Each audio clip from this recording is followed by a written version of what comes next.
Okay, so, you know, we live in times, I don't know what this was, a study, I saw it somewhere in the newspaper, that most Americans don't recognize America.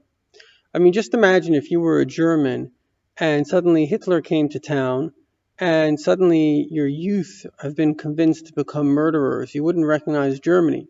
The same thing has happened in America. You have basically what happened was, I mean, there were many, many forces, but Obama, who was educated to hate America, he was educated in Indonesia by Muslims, and he himself says it's not. I'm not making this up. It's not a conspiracy. That his number one reason for being the president was basically to take down America, because, as he put it, the negative image of America that he inculcated, which he did quite well.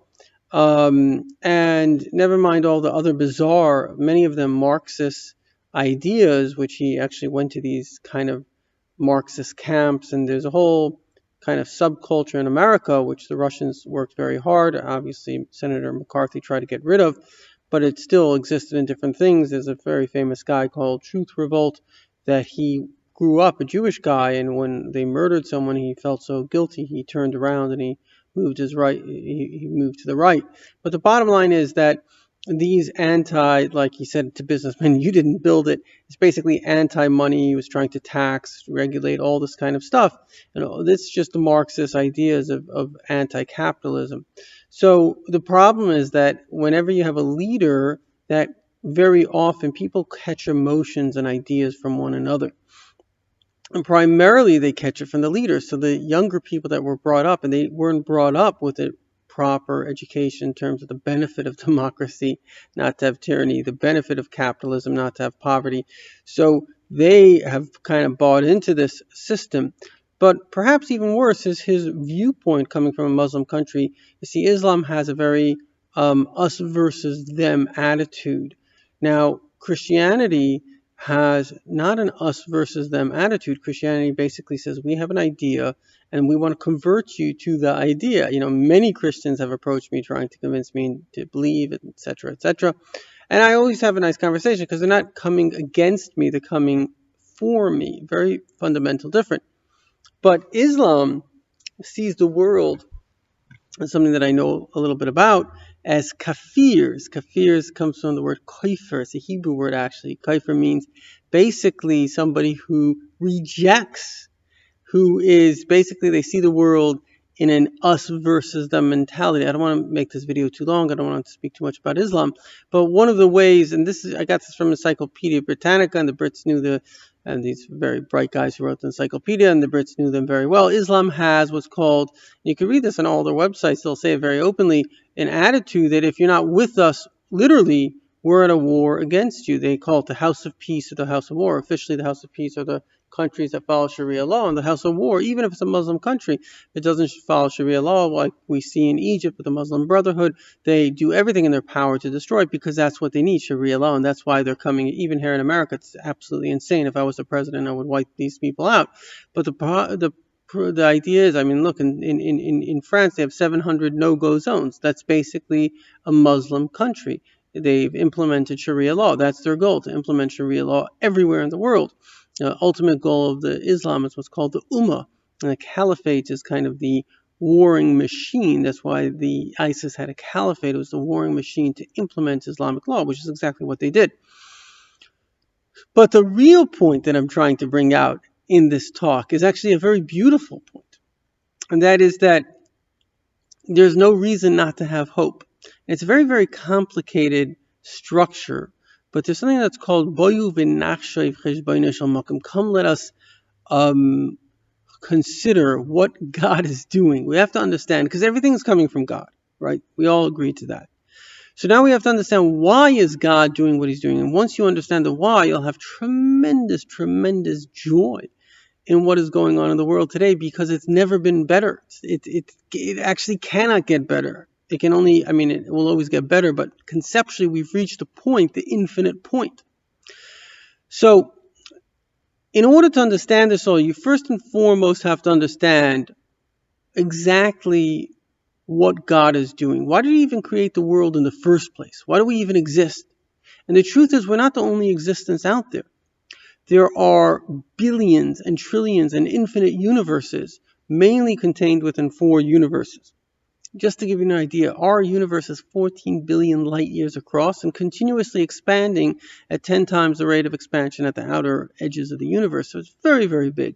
And however, this entire universe of 14 billion light years, now remember, 1 second light goes probably around the world 26 times. It goes 186,000 miles in a second.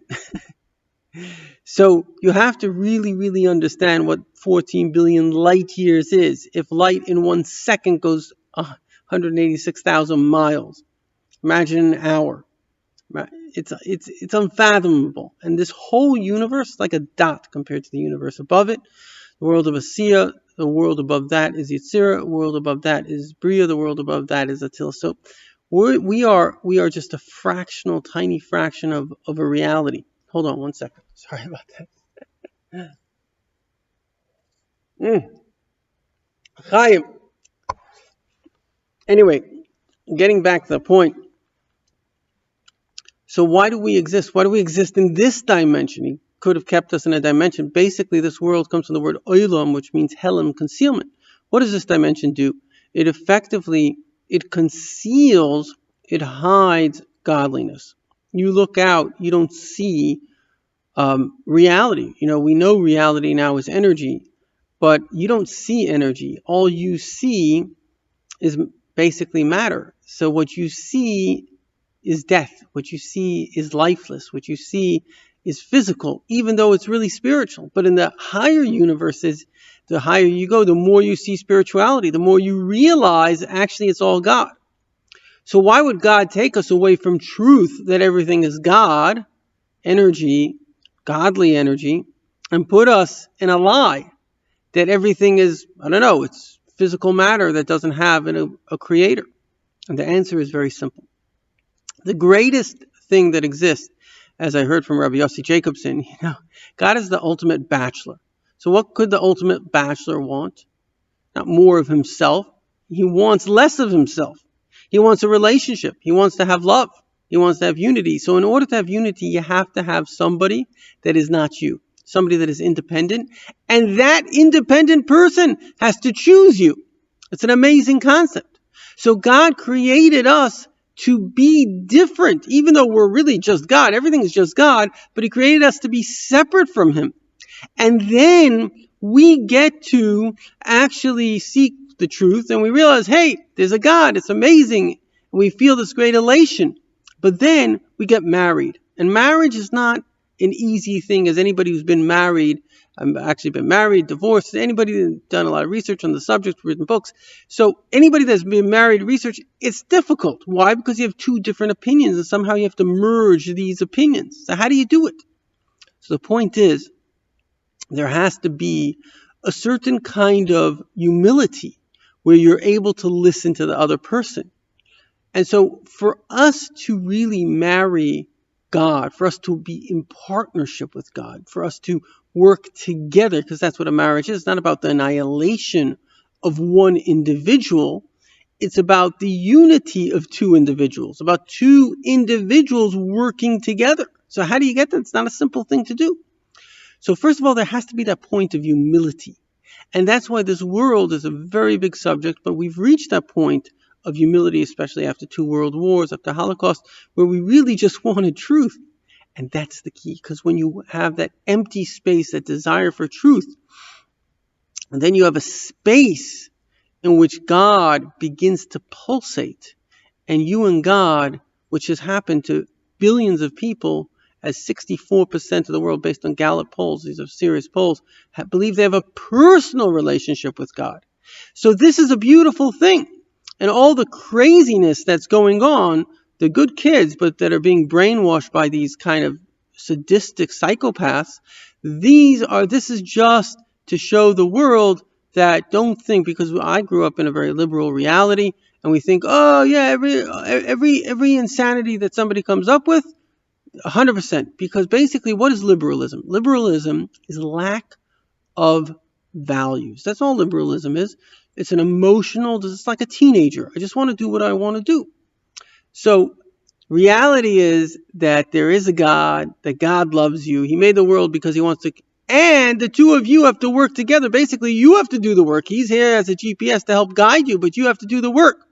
But we're also guaranteed, and this is very important for hope, that if you listen to God and if you do what he says, then that itself will create the miracle and bring the complete and infinite redemption when all the great tzaddikim will return. There'll be a resurrection of the dead. The holy temple will come back. And literally, the truth will be revealed then. Everybody will see godliness everywhere. Everyone will be elevated. But it will be done in a way where we still maintain our basically individual identity. We continuously grow. And this is the infinite, beautiful world, which has already begun. The Rebbe said in 1991, another great Kabbalist, that Moshiach is here. Moshiach is the essence of God, pulsating infinitely, intimately, forever. Thank you.